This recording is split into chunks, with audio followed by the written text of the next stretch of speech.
Hardline immigration enforcement under the Trump administration is expected to slow new arrivals to the U.S., raising the chance that its population could shrink for the first time this year. If the decline comes earlier than projected, it could also become a drag on economic growth. 도널드 트럼프 행정부의 강경한 이민 단속으로 미국에 새로 유입되는 이민자 수가 줄어들 것으로 예상되면서 미국 인구가 올해 처음으로 감소할 가능성이 제기됐습니다. 인구 감소가 예상보다 더 이르게 나타난다면 경제 성장에도 부담이 될 수 있다는 분석입니다. Okay, let's go through the actual numbers, the projected numbers. Well, let's start with last year first. Last year, total immigration to the U.S. fell by up to 295,000 people, which is a huge drop, as you can imagine. I mean, part of that is, of course, the Trump administration just stopped processing visas for a whole long list of countries. So this year, net migration losses could be way higher than that, up to almost 1 million people. And that's driven by, of course, people not coming to the U.S. anymore, either because they don't want to or because they cannot anymore. And of course, they're also sending a lot of people out as well. So that drives the population down as well. So even in a best case scenario, unless for some reason there's a whole bunch of new births this year, the U.S. population is expected to shrink by more than 400,000. So that will make growth near zero or turn negative potentially. Right. Yeah. 미국 기업연구소와 브루킹스 연구소의 조사 결과입니다. 올해 미국으로 이민 오는 숫자는 줄어드는 반면 추방되는 수는 늘면서 순 이동 인구 감소가 92만 5천 명까지 될 것으로 전망이 되는데요. 이 감소폭을 조금 더 보수적으로 18만 명대로 잡더라도 출생률이 크게 오르지 않는 한 미국의 올해 인구가 약 40만 명 이상 감소할 것으로 예상됩니다. And if this happens, 1790년 인구 조사를 시작한 이후 첫 인구 감소입니다. Right. And this is certainly going to have an impact on the economy. Absolutely, because as immigrant inflows decline, that means the labor supply shrinks, so U.S. economic growth also shrinks. It's expected to fall by as much as 0.3 percentage points this year and maybe even more next year. So there will be an immediate impact, of course, on the labor market. So as there's less immigrants, labor demand also declines. So estimates suggest that in the second half of this year, the number of new jobs needed per month to maintain full employment will drop below 50,000. Okay. All right. And part of the reason this is happening is because of the hardline immigration enforcement. What does hardline mean? Something that really belongs in front of the Trump's immigration enforcement philosophy and policies. Basically, extremely strict, very uncompromising, no wiggle room. No wiggle room. 강경 노선에라는 뜻입니다. For example, a hardline stance or a hardline position. Yep. 강경한 입장.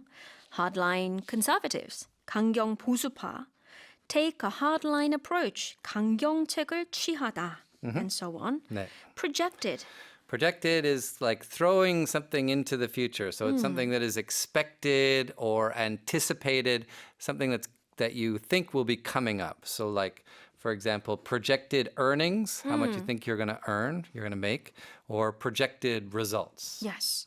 Projected, 예상된 또는 전망된 이란 뜻이고요. Be a drag on something. So think of it as being like an extra weight, kind of like pulling something down. So it slows you down, it kind of weakens you, or it holds you back. So like a drag on growth, you could also have a drag on earnings or a drag on performance, that kind of thing. Be a drag on something. 뭐뭐에 부담이 되다. 뭐뭐를 둔화시키다인데 drag, to drag는 끌다잖아요. So a good image to have, 약간 앞으로 가려는 걸 뒤에서 질질 끌어 잡아당기는 느낌이에요. 뭐뭐를 둔화시키다. Be a drag on something. Or if somebody is just being really boring and annoying, you can just say, you are a drag. What a drag of a person. Okay, here's the article again. Hardline immigration enforcement under the Trump administration is expected to slow new arrivals to the U.S., raising the chance that its population could shrink for the first time this year. If the decline comes earlier than projected, it could also become a drag on economic growth.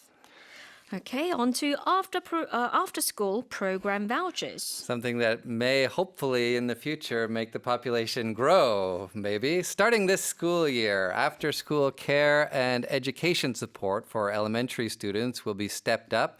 All third graders who tend to need more academic support than childcare will receive an after-school program voucher worth 500,000 won per year. 올해 새 학기부터 초등학생을 대상으로 한 방과 후 돌봄 교육 지원이 강화됩니다. 특히 3학년은 돌봄보다 교육 지원이 더 필요하다고 판단해 모든 학생에게 연 50만 원 상당의 방과 후 프로그램 이용권이 지급됩니다.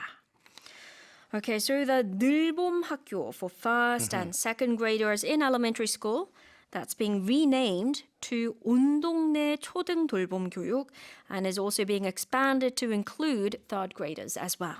Right, so the first and second graders get free programs for 2 hours a day, every day after school. But the third graders will be provided with this voucher, this after-school program voucher worth 500,000 won. That's for 1 year.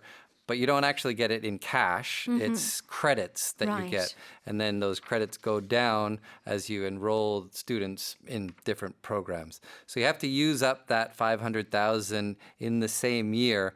And for now, you can only use it for after-school programs that are offered at the school, but they're thinking about expanding that.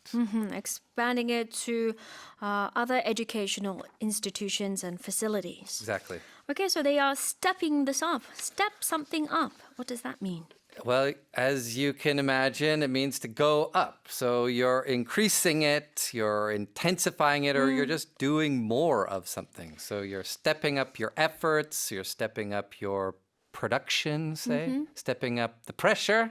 Stepping up the pressure. 왜 그런 눈빛으로 쳐다보시죠? Because you can step up good things, you can step up more negative things. Right. Too. To step something up, 뭐뭐를 강화하다, 늘리다, 확대하다 라는 뜻이고요. 네. Academic support, this is apparently what the third graders need more of. Well, what lots of students need. I mean, I need it a little bit still even. Basically, it's just help at school, right? Academic means related to school, related to studying, and support means help. So helping students improve their learning and their performance at school. So they can step up their performance. Step up their grades. Yeah. 학업 지원, 학습 지원이 academic support입니다. 네. Starting this school year, after-school care and education support for elementary students will be stepped up. All third graders who tend to need more academic support than childcare will receive an after-school program voucher worth 500,000 won per year.